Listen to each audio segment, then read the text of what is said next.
Welcome back to the Purpose Podcast. My name's Travis Holton. I'm a man of action. I walk with growth, honor, and faithfulness. I'm a warrior, ignited with purpose from the One Most High. I got my wife here with me today. It's going to be, I think, your last podcast you're going to get to be on for a while with Mia coming, huh? Yeah, probably. Unless they want to listen to a baby cry, but... I'll probably get that anyways. Yeah, true. The topic we're going to be covering today is going to be feeling defeated.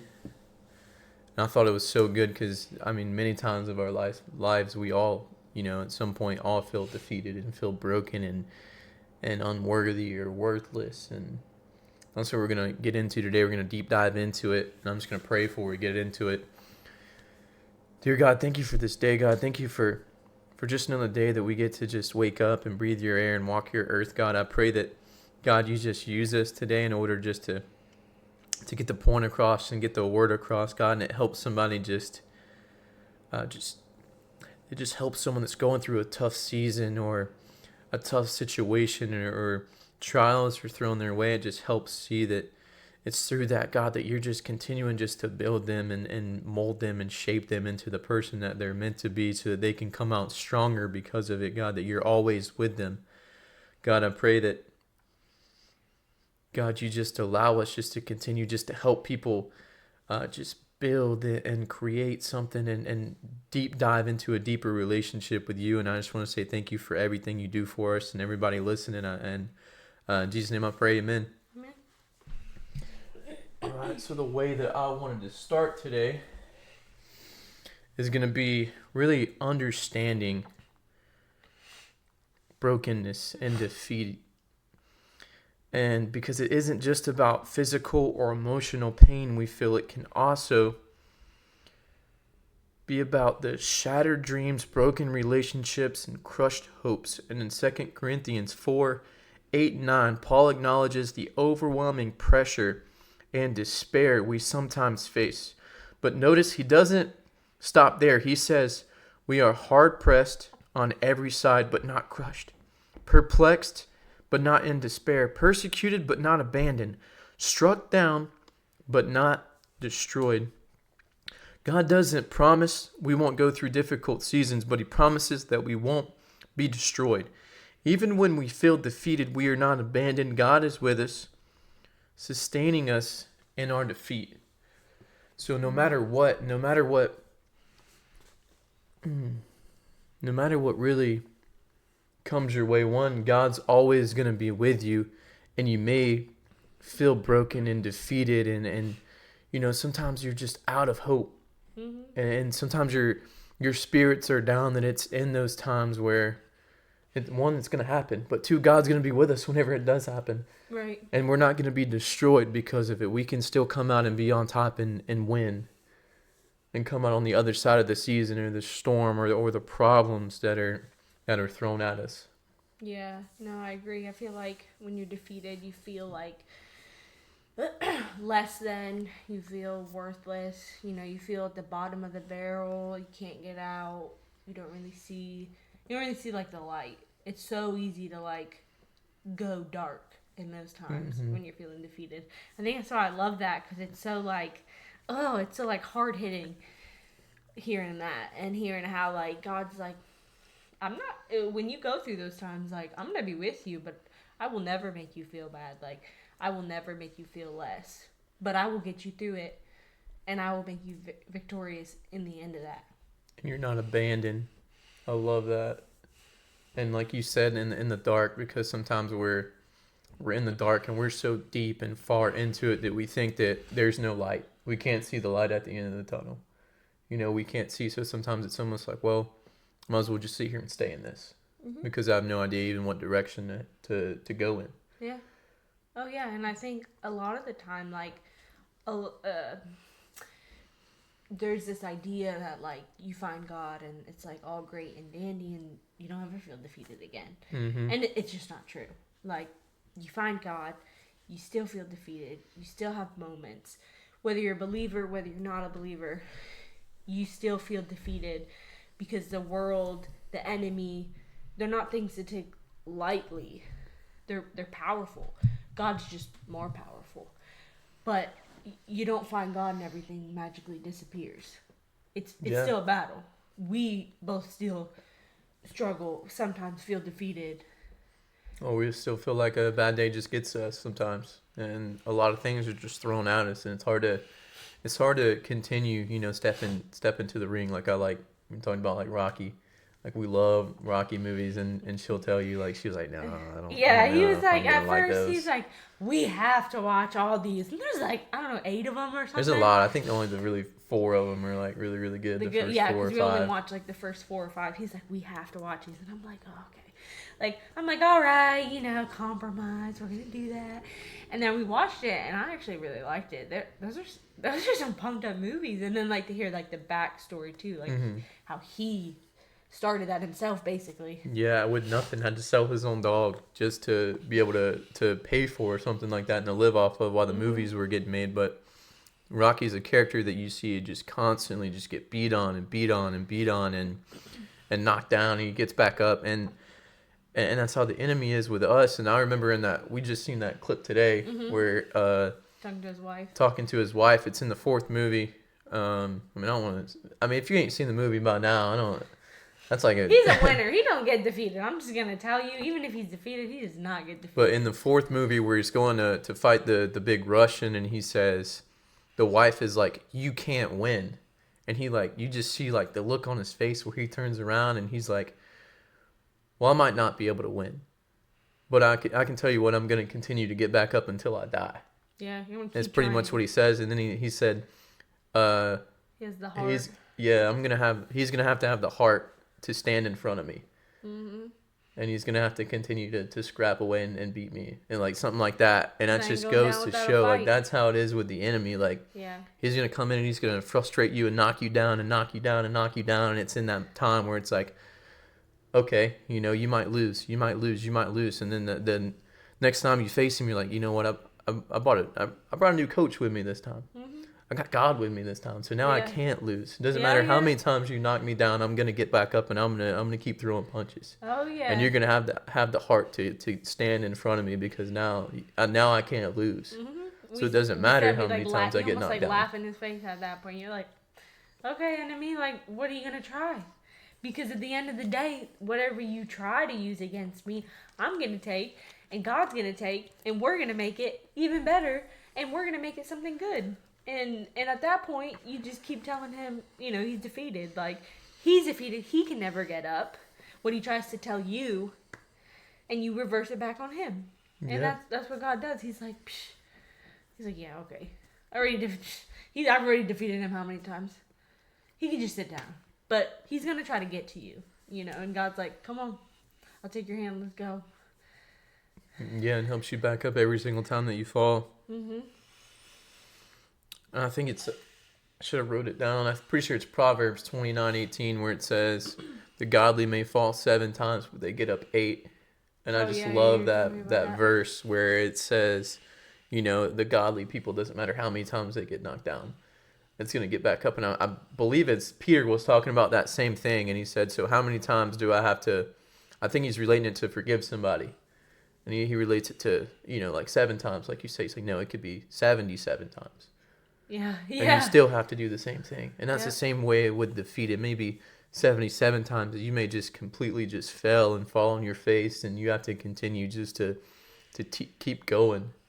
Continue just to get back up and just like Rocky in those movies, he gets knocked down so many times throughout those entire movies. I have no idea how many times. It's just, even in the first fight, it feels like it's like 15, 20 times. And he continues to get back up and keep throwing punches. And that's how you have to be in life. Oh, absolutely. And it gives you such like motivation. Like when you really look at it, defeat seems powerful, and like the enemy makes you feel like you can't get out of it and your chains are never going to break. But defeat is a word. It's a word that can't have control on you if you're allowing God to be first in your life. Literally you might feel down sometimes, but I will not let myself get to a point where I'm so defeated, so on the ground, so empty, so dark, nothing's around me, I've isolated, because at the end of the day, that's what he wants. He wants you alone so he can get to you. And with what we're talking about, it's in that moment of getting back up that God is reshaping you and remolding you to continue to fight and continue to really like reposition you or redirect you, to go back and win now. Because, okay, well, I know how I just lost. I know how I just failed. I know what just knocked me down. So let me learn from that, and let me try this other thing this time. And he's so gentle, like such a gentle, loving, in a gentle, loving way, like a father. Like it's so, it's the right love that you need when you're in those moments. I got right here. It says we're going to eventually get to Jeremiah 18:1-6, but it says God doesn't just comfort us in our defeat. He transforms our defeat into victory. And it's talking about the story of the potter. It's going to be in Jeremiah 18:1-6.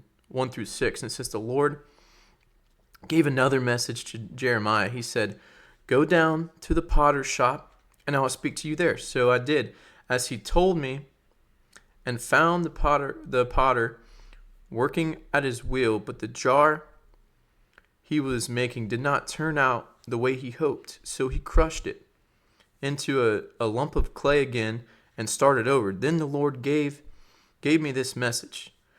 Can I not do to you as the potter had done to the clay? As the clay is in the potter's hands, so are you in my hand. And it's just going to show that God is really the master potter over everything. And he's always at work shaping and restoring our broken and defeated lives sometimes, or our broken and defeated situations. And it really takes that piece of clay, that broken piece of clay, and that broken and uselessness of that clay, and he completely just shapes it and remakes it into something beautiful. And it really, really goes to show that even when we feel like we're beyond repair, God sees potential and purpose in us, and he's able to use everything that we've been through in this brokenness and that defeat and everything that we've been through in our lives to shape us into something greater than we can ever possibly imagine. Yeah, and I love that it's like he is a master at it too. And that's so nice that like he's so good with like fixing the broken things. Like he knows you're going to be broken. He's so good at fixing it and making it better than before. Because when you think of something broken, you're like, I can't be like I was before. It's broken.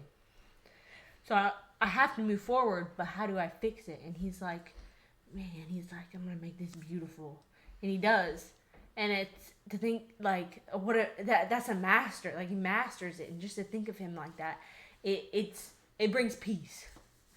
I know he's going to master my life. I know he's going to make it whole again. I know he's going to take all these broken things, all these things that defeat me, all these things that bring me down, make me feel bad, make me feel less, tell me that I'm not worthy. He's like, no. I'm going to make all these things for good. And how do you it's like, you think of the worst things in life. Like, God gave up his son to die on a cross. Like, terrible things. And he rose again the third day. So, like, that one terrible thing on that first day, he brought such beauty in on that third day. And now we get to live that now. It's almost like it's mind-blowing always every time I think of it. I'm like, how do you have this much grace? This much love? And something else that I heard you say that was so powerful was you were talking about I don't have to do it out of my own strength. It's not me that has to fix it. I don't have to fix the whole situation and the whole problem. And even whenever I'm defeated, I don't have to do it myself. God's going to be with me. Mm-hmm. God's going to use everything and shape me and mold me into whatever I need to do to win. Yeah. And it's not just me with my own strength having to fix all the problems and fix all the situation. And it's not just because of me and my strength. It's because of God's strength. And even if it is something that I do, it's because God used me to do it. Right. Which makes it even better. Like, I love saying that. That wasn't me, that was God. Because if you know me, you know I can't do that. I don't have that kind of strength. I don't have that. I don't have those words. Like, we always talked about that. Like, when we speak to each other, like, a lot of the time, God's there speaking through us. Because we're like, I can never come up with what to say. Or that to say. To know to say that. Yeah. So I love that. I have two good verses that kind of have to do with like the suffering and feeling like defeated that I really liked. Romans 5:3-5. Not only that, but we rejoice in our suffering, which I feel like a lot of people know that verse. But I like what comes after, knowing that suffering produces endurance, and endurance produces character. Character produces hope, and hope does not put us to shame, because God's love has been poured into our hearts through the Holy Spirit who has been given to us. I know you just talked about this verse, but such a powerful verse, because it's like you take something so bad, not only do you start to fix it, he's this master fixing this, but he like makes character out of it. He makes endurance out of it. Yeah, like all these little pieces that you think are so broken that can't be put back together. He's like, nah, this is going to be like so great. Like, this is going to be the best masterpiece I've ever done. Mm-hmm. And that's how he looks at you. And he's like, you know, his hand's out there and he was waiting for you to grab it just for him to be gentle and bring you back up from that defeated, that lonely, dark, low place. Mm-hmm. And now he's like, man, I just lifted you up, and now you're going to be a whole new creation now. You're going to be you're going to have a whole new character now. You're going to have a whole new sense of meaning and a sense of purpose and a calling now, because I just lifted you up out of this. And I think this is so powerful, definitely for women, but for men. Like, to see you have all this motivation every day, the leadership skills you have, the way you talk with like other men and lift them up, and you never have to bring them down. You always lift them up, even if they're trying to bring you down. To see all these things through you, like me, I feel defeated in different ways, but I see you doing that, and I'm like, oh, nothing's gonna stop us now. It's like a little kid like following you. That's how I feel like. I'm like a little kid, so excited, because I'm like, well, what's gonna bring us down? Like, you're like this giant wall, so I know God's in front of you, but you're right behind him. He's that wall, and you're right behind him, and I'm right behind the both of you, and I feel like, oh, well, I'm not defeated. Like what are you talking about? But it's like, because you have so much energy and power and like love, and God's doing so much with you, that pours out onto me. And that's like leadership. That's like how the men's supposed to be in the house. And you don't even realize it. I don't tell you all the time, but that is like, I'll feel so defeated after a day of work, or being pregnant. Sorry, I'm out of breath. Or being pregnant, and I'll come home and you're like, oh, I prayed over somebody today, and I like really lifted them up, and I'm like, okay, this is a great day. I don't care what happened at work now. But yeah, things like that, like it's just so nice how like I can feel so defeated, but like you shimmer that like light and that leadership in this, and it is like little whispers and little things, but it's like so big to me, and it just wipes the defeated feeling. I think it's like that. We're going to talk about it a little bit later in this story we're going to share, but how God recharges you at the end of the day. Like, you're going to at some point feel broken and defeated and feel like, man, like I don't want to do anything else. And it's up to God to continue to recharge you so you can keep being that same person and keep being that fire in somebody else's life, because like you just said, like it takes other people coming around you sometimes and igniting that fire, and it's harder to start the fire all over again than it is to keep the fire going, because I can easily just put stuff on the fire, but to completely just reset the fire, say I didn't have a lighter, so I have to go and have to chisel away at something and get that spark all over again. Versus if I just already have the fire going, then I can come in and just keep feeding it.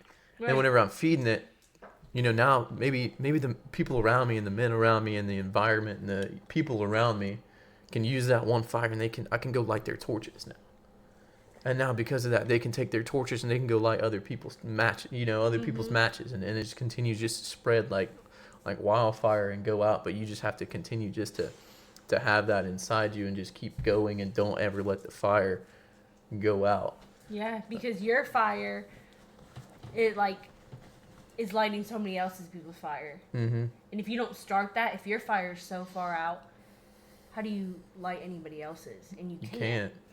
And I think I always like when you said that. You always use that as like an example, and when you're like, I want to lift up the temperature in here. I want to be the fire. I want everyone to come to me so I can bring them up, bring their temperature up. And I always love that. I think that's such a great way to like look at it. It's also easier to keep the fire going if your environment is always hot. If your environment is always just on fire around you, it's easy just to stay like that. If you're surrounded with people that are constantly bringing you up or constantly doing the exact same thing, guess what now? You have a group of people, 5, 6, 7. We get to share our stories of how many lives that we changed this week.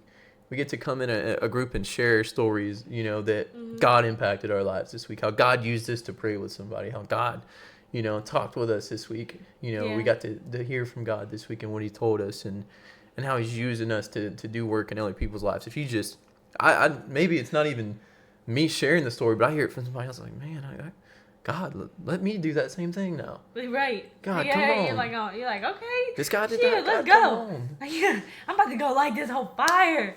This whole forest on fire. Yeah. Because that's how it makes you feel. It's almost like you're, I forget what he said. It was so funny whenever he said it. Like he was almost like jealous of, like wholly jealous or something. I don't know what the word that Phil used, but it was so funny. That's great. That's so awesome. But you're doing it in such a good and positive way that you're changing someone else's lives. It's like, man, no, I want to do that too. God, please choose me to do that. That's what I'm saying. That's like how why it's so powerful. Not only for women, because women make such good impact, but the men, that leadership, it's so important because you have so many people dependent on you, wives, families, kids, and then the people around you, other men. That's so much of an impact. And I think why it's so important to talk about today feeling defeated is because when men feel like that, you shell up. And what kind of environment, like you just said, what kind of environment are you bringing home? Yeah. Because what kind of energy and what kind of, what are you bringing home? Are you going to bring home that, man, I just had the crappiest day, so I'm going to go home and I'm going to take it out on my family and my kids. And after all that, I'm just going to feel even worse about myself. Right. Because I just did that. Yeah. Or you're going to come home with that fire and that burning just, And you made everybody else's day at home better. And you didn't even know it was bad, but you just made it better. Yeah. Yeah, that's good. I have one more that I really liked. Psalms 34:18. The Lord is near to the brokenhearted and saves the crushed in spirit. I like that word, crushed in spirit. I think that encompasses kind of a lot of how you feel when you're defeated. You're crushed. You're kind of doesn't feel like there's a way out. It just feels so significant when you're crushed and feel like that. I love thinking about every time I hear something like that. Just think of who Psalms was written by, like David, and David is defined Jesus, and God defined him as a man after Jesus' own heart. And that's literally what he says. Yeah. And he's writing that from such, in my mind, it's such a broken and defeated mindset because he's like, God, I've made so many mistakes in my life. I was a murderer, I was an adulterer. I did every single thing wrong. I messed up over and over and over again. And still that's how he's defined. Yeah. And he's like, and I want you. Yeah. He's like, I want you. That thing, and even when he talks about the sheep, he's like, oh, but that one ran away. I gotta go get him. Yeah. I gotta go get him. There's 100 here, but I gotta go get There's that 99 one. here, but that one just ran away. And think of how much I'm gonna be celebrating whenever that one comes back to the herd. Yeah. how much more than the other 99? So it's so much joy. It's like overfilling joy, and that's the thing about defeated. Is like defeated lays all the way down here. It's like this small thing, and then like all the joy that comes from him, and how much he cares about you, and how he's like, you're the one, you're the number one. I don't care what you did, because guess what? You're about to go save 5 other people that just did the same thing. Mm-hmm. Your words, because you decided that you weren't gonna let it make you feel defeated. With your weaknesses, you're going to go and share your story with all these guys that just did the same thing. And because of that, guess what? They got my grace now. Mm-hmm. And now they're saved. Mm-hmm. And now you get to see them in heaven. And it's like, what better feeling, right? It's like, and then you're like, man, let me feel defeated one more time, because I want to do that again. You know, and not that that's a great feeling, but it's like so true that it's like, oh, this really sucks right now. But we're about to come out the other side. We just talked about this earlier, like your environment. Something that I realized, or I didn't realize until I heard this, is David never made a mistake when he was around mighty men of God. Whenever he was leading, whenever he was doing whenever he was fulfilling his purpose, he never made a mistake. Every single time that he made a mistake was whenever there was holes in his calendar. Whenever he had just holes for the enemy to go and he's like, pick at him again. That's whenever he started making mistakes. Is whenever he was living Makes sense. off purpose. Yeah. I mean, it makes sense, though. Like you said, it really comes back to, like, I love that analogy, but, like, the fire. Like, when it's so burnt out, it's just so hard to get back. Mm-hmm. It's so hard to get back. But when you all are lighting fires, how many people around you can see those fires? One fire's, you can see it from the house. But 8 of them, 10 of them, like, they see that from houses away. Like, the people want to know what that is, what's that about. Not only that, but if you can't fuel your fire that day, you got 7 other that are fueling it. That are already fueled up, so you can come in and help me out for that one day. Yeah. That I'm not. But whenever you're not around any fires and you're just burned out, you ain't got nothing left, then okay, it's like, well, then what? Well, then okay, I get distracted. Okay, I lose my sense of purpose that day. I get this, I live off purpose. And then that's whenever the devil can, or the enemy can come and just, he can frustrate you that day. And some days you give into it. Mm-hmm. Oh, absolutely. No matter where you're at with your walk with faith, you're gonna feel defeated. You're gonna get defeated. You're gonna feel down. Your fire's gonna burn out a little bit. That's gonna happen. It's gonna continue to happen. But how do you come out on the other side? How do you let God take your hand? Are you listening to his whisper? Because he's not gonna scream at you in those times. He's never gonna scream at you, but he's not gonna make it such a big thing in your face. We're gonna go into Elijah. Yeah. I think this was so good whenever we talked about it and read through it and just all the points. It just hit every single thing that we were talking about. And Elijah's story was it's going to be 17, awesome. 18, and 19. So we're going to cover a pretty good bit. We're going to try to summarize as much as we can. Did you have something from 17 you wanted to share first? Yeah, I had 17, which basically talks about Elijah started out seeing a bunch of miracles happen. It was all around him. There was a bunch. So if you read 17, you'll kind of go through like what he saw. But he caused the rain to stop for more than 3 years. Saw a limitless jar of flour and a jug of oil. Witnessed a widow's son resurrected. More than that. And then he even had more than that. And was such a good follower of Jesus at this time. I mean, and not that he didn't stay, but this was like prime time. He was like living his best life right now. Miracles all around. On fire. Yeah, like he had the biggest fire right now. And then you kind of go into his story a little bit more, but that's like 17 kind of gives you like the background of that. And then it says, I guess we'll talk about in 18 where what it was he's just this powerful prophet. And he actually just had coming off of a victory in 18. He's just, you would think he's just feeling on top of the world after doing such a great victory. And then 19, it talks about right after that, and it's 1 Kings 19:4. Elijah says, I have had enough, Lord. Take my life. I am no better than my ancestors. Elijah was broken. He was worn out, afraid, and felt completely defeated. He had given everything he had for the sake of God's glory, and yet now he was running for his life, physically exhausted, spiritually depleted, and emotionally spent. And it's just, what a change, you know? what a change to go from one of the biggest victories to now, God, I don't even I'm wanna taking my live. life. Yeah, I don't even want to live now. I feel like I'm done for. I have nothing else left to Ultimate give. defeated. Like, he felt that ultimate. Even the biggest one to me is spiritually depleted. Like, God, I have Yeah. nothing else left to give. I just poured everything that I had out. I'm defeated. I'm gone. Like, just take my life, God, because I'm done for. Yep. Everything is poured out of me. And this is somebody in the Bible, somebody who's so well known and talked about, feeling so defeated that he's at that point. And you know, a man with such like leadership and good qualities, and like he had everything, right? Like he followed the Lord.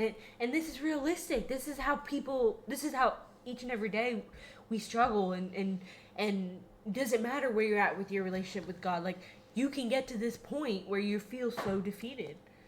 Yeah. You just feel like there's nothing left. I have nothing else left to give. Yep. And then it picks it up in 1 Kings 19:5 and 7. After Elijah collapsed in despair, God sent an angel to provide food and water. Elijah is told, get up and eat, for your journey is too much for you. God knew Elijah's limitations. He understood Elijah's need for rest, nourishment, and restoration. But he could move him forward. And it's just showing that his response to Elijah's defeat and brokenness, God didn't condemn Elijah for feeling that way. He instead provided for him. Said, okay, I got you. You rest right now. I'm going to give you everything that you need because your story isn't over yet. Your journey is not over yet. I still need you for more. Yeah, there was so much gentleness and so much grace in like those in that period where he was just like, and he knew what he needed. On top of that, like he's like, oh, like I see you, and I am right there, and I am gonna provide for you, and absolutely provided in every way possible, provided to take all his batteries that were depleted and empty and defeated, and start to recharge them and refill them, and I think it's interesting because I feel like it is kind of like a battery. Like, we get to this point where we can get so low, but he knows exactly what we need and when we need it and how much we need of it, and then still moves us forward, even though we think we're so stuck and broken and defeated that we're not going anywhere. But he's still doing so much even in those moments, moving us forward, picking us up. It's like in a car whenever you have a battery it's just done for. You know, it won't. No matter how many times you try to crank it up, it's just. You know that. Yeah, it just doesn't start back up. It just clicks, and then God's like those jumper cables. You know, God's, I got you. You know what? Guess what? You're good to go. Yeah. I got you. You're fine. Ain't nothing even really wrong with you. Already tried it myself. Yeah, I tried it myself 15 times, 20 times. Doesn't matter. Yep. And that story just goes to show that God does that same exact thing for us. You know, we just need to recharge. God's there and just ready just to recharge us, and he's ready to comfort us. He's ready to just be with us and help us out and give us what we need to continue to go, to continue to push forward, and to continue to win. I think that's so awesome too, because I think we're like, well, what do we have to do? What do we have to do to get out of this? And God's like, nothing. I'll give you everything to get out of this. I'll help you. Like, you don't have to do anything. I see that you're on empty. I see you. I hear you. Like, I am with you. I am close to the brokenhearted. And it's so true. I mean, it's so true. I can say all day long, like, he's been close to me every time I needed it. He's been close to me when I've been angry, when I've been the saddest I've been. And it's like, it's not a like God sitting there and telling me this stuff. He's like, It's more of like he's got his hand on my shoulder, and he's just like, I'm with you. Yeah. And that's all you need. And it's like a lot of people, it's so easy to complicate it and be like, well, what do I need to do? Because I'm so defeated. It's like, just lean on him. That's it. It goes into what we're talking about right here in the next one. And it says, after Elijah was strengthened and began his journey, he found himself on this mountain. And it was there God showed him something profound. Elijah was expecting God to appear in a mighty wind, an earthquake, or a fire. But in 1 Kings 19:11 and 12, God came not in a storm, but in a gentle whisper. I think God's just showing us that when we're at our lowest, God often speaks to us in more so quiet and gentle ways. Because he still wants us to, even in our brokenness and in our defeatedness and how we're feeling, he still wants us to want to listen to him. Mm-hmm. Oh, yeah. And I don't know why I got this picture, but it's like in Rocky, like blow after blow after blow. You're like, oh my God, like God, there's no way. You must not be here because you keep allowing these blows to hit me. And I'm like at this point where I can't get up. I can't get back up. What are these? Is it another blow, and you don't think you could do any more. But God's like, oh, but wait, this is why I did this. Like, this is why I allowed it to keep happening. One, because the knowledge you're going to gain, the understanding. But two, because I'm about to work a miracle through you. You shouldn't have got back up. You shouldn't have been able to. Yeah, you were so defeated. You should have just stayed there. He's like, but me. But I got you back up. They're going to know it's me because you couldn't have got back up. Mm-hmm. And got back up on your own. Yeah, and he just lifts you up after, you think you can do no more. You can't even stand up. You're almost knocked out. You might have been knocked out. And he still wakes you back up to get you back up to say, no, we did this. I'm getting you back up. You can take more than you think you can. You can endure more. But you're going to endure more because the people around you, you're going to help. You're going to bring them to God. Yeah. If you really look at, if you could look at anybody who's like at that level, at that professional level, you see that if you want to be a fighter and if Rocky was a real person, you see that, you're like, man, I want to be like that. Mm-hmm. Man, like, what do I got to do that? Yeah. It doesn't matter how many times I get hit, get knocked down, guess what? You got right back up. Yep.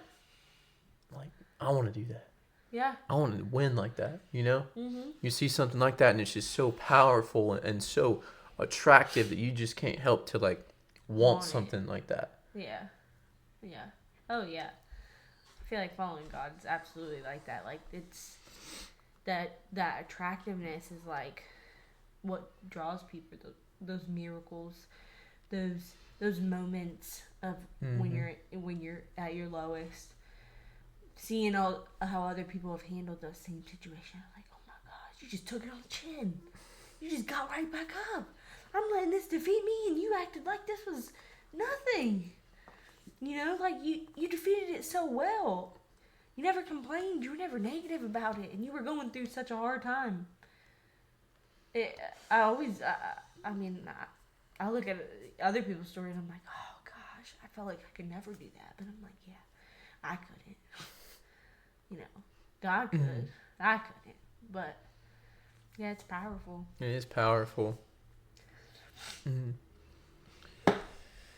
And then it says, after Elijah encountered God in the gentle whisper, God didn't leave him in the wilderness. Instead, he restored Elijah's sense of purpose. He gave Elijah specific instructions. God reminded Elijah that the work was not over. There was still people to be reached, plans to be fulfilled, and missions to accomplish. And I just love that because I think at the end of the story, God reunites him back with this community of 7,000 people who are with him. And gives him a reminder of like there's People still need People you. still need you. Doesn't matter what you just did. Doesn't matter that you just felt defeated. They still need you. You're not less because of that. You're more.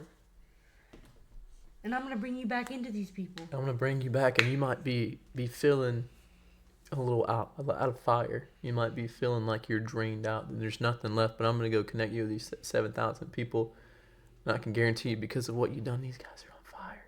Mm-hmm. These guys are hot again. Yeah. And that's all because of you. It's all because of what they've seen in you now. So now these 7,000 people are gonna feed your fire and get you back to where you're feeling like you have purpose again. Yep. You're feeling like you have meaning again, and you feel like you'll look at that enemy and be like, and what are you? Defeated. What are you? You're not even welcome here. Like, and you talk to him like that, and you tell him that. And I'm telling you, it's powerful. Like, I remember the first, because I never really, like, I don't feel like enough people talk about that. Like, tell an enemy where his place is and where he should sit at. Because we're supposed to sit back and be like, well, God's going to do it. But God's like, no, I give you the fire too. You have the Holy Spirit. Like, you better tell him where his place is. Yeah. And I feel like when you had that, like, encounter with, Steve and everybody in that circle, Rob was like, and you tell that. You tell him he's a take defeated his rightful foe. place and tell him that he's a defeated okay, foe. Okay, come on, keep going. But that power is like, and you feel as powerful as God in those moments when you tell him he's defeated. And that's not going to get to me. And you know that. There's nothing that you can throw at me now that's going to defeat me. There's nothing that you can throw at me that's going to knock me off my track. There's nothing. I'm just chugging along no matter what. There's nothing that you can put in front of me that's going to stop me. Oh, yeah. Yep. And I can promise you, I'll probably tell him that 3 times a day. I'm like, no, you're not welcome here. I didn't invite you here. But I'll talk to God. And it's... God, you can't believe what he tried me today, God. Yeah, seriously. Because, like, that's your person. Like you said, it's not only that, but that's your coach. Like, that's who's giving you everything, the playbook, the plays, everything. And it's just, man, he's like, here. He's like, I'm all powerful, but, like, here's a little bit of it. And you start telling him, and you're like, okay, God, I know you sit up there, you're like, he has nothing on me. But for me, when I start to say that, I'm like, okay, he's like this small. He's just this small. He has nothing on me. And the world seems so big until it's just not. And God's so much bigger. So much bigger than everything. Yeah, and there's nothing better than, like, genuinely sitting next to somebody and, like, seeing them in their worst spot and, like, helping lift them up. And it's not us, it's God working through us. But knowing that, one, you're helping them out of that dark place because you've defeated the enemy and because you have God, and now they get to go through that. And they get to find God, and they get to turn back to you. Or maybe you never get to see it. Maybe you don't get to see them turn back to you. But sometimes you do. Sometimes you get that blessing and they're like... What's that quote that we heard this week? It was, you may not always get to see the change, but you may be the one to seed the change. And I thought that was so amazing because it's so true. And I just think about, like, man, I remember watching film, and Steve says this all the time, but I was the exact same way watching film and in football, you'd watch film or basketball, and every time you get your number called, like, I think my number was either 8 or 22, depending on what time you look at. It's like, man, 22, if you call my name, then I did something wrong. I don't want to get pointed out. Like, it felt so bad. And, like, the pointer's on you, and you feel so bad about getting called out in front of everybody because, if you get called out, you made a mistake. Yeah. And you're not supposed to, you're about to get coached on how to be better. And then I just see God, at the end of your life with your time, your talents, and your treasures, and he's up there going over game film with you, and he's like, instead of going over all your mistakes, he's going over all your wins. It's like, you see this right here? He's got like that little pointer. He's like, you see this right here? This guy is now in the kingdom because of this moment right here. And that's your worst moment, and you hate that moment, but he's like, no, I love that moment. Yeah, you kidding me right now? You spoke to me right there. You acknowledged me. You heard me. I brought you out of that defeated part. You thought you were doing all right. But I brought you into something so much greater. And not only that, but he's like, man, that's where it started. And now you have all these people that you brought to me. Mm-hmm. And you say it all the time, like what you want him to say to you when you get there. It's well done, good and faithful servant. Yeah. And then you realize the world's way smaller than anything. With that one thing. The world's so small. Defeated so small. The sins are so small. Satan's so small compared to that. Mm-hmm. That's eternal. But man, what a thing to hear. Mm. I'm going to end it there. You want me to pray us out? Yeah, I think that's good. Dear God, thank you for this day, God. Thank you for your word, God. I just pray that it just helps just reach somebody, God. It just helps just speak into somebody's situation in somebody's life, and just know that no matter what they're going through, no matter what they're feeling, if they're feeling broken and defeated and the situation, it just feels like too much, that God's always with them, and God's always bigger than every single thing that the enemy just tries to come and throw at you. And I just pray that, God, they just continue to remind themselves when in situations like that the enemy is defeated, that he's a defeated foe, that he's beneath you, and that he's just under your feet, and there's nothing that he can do to get to you because of who you are. God, I just pray that you're with these people that are struggling every single step of the way, God, through every single season, that they just know that you're going to be with them, God. You just help pull them out of it. And they continue just to keep fighting and continue to get up and just keep throwing punches, God. And even if they fail 100 times, they get up 101, and they just keep doing what they need to do every single day, God, to continue just to build your kingdom, God. God, I just pray that you just continue just to fill us with peace, and you fill us with purpose. And in Jesus' name I pray, amen. Amen. Thank you guys for listening. Tune in next week. We'll have another one for you. And I hope you guys have an absolutely blessed day and a blessed week. Yeah, thank you.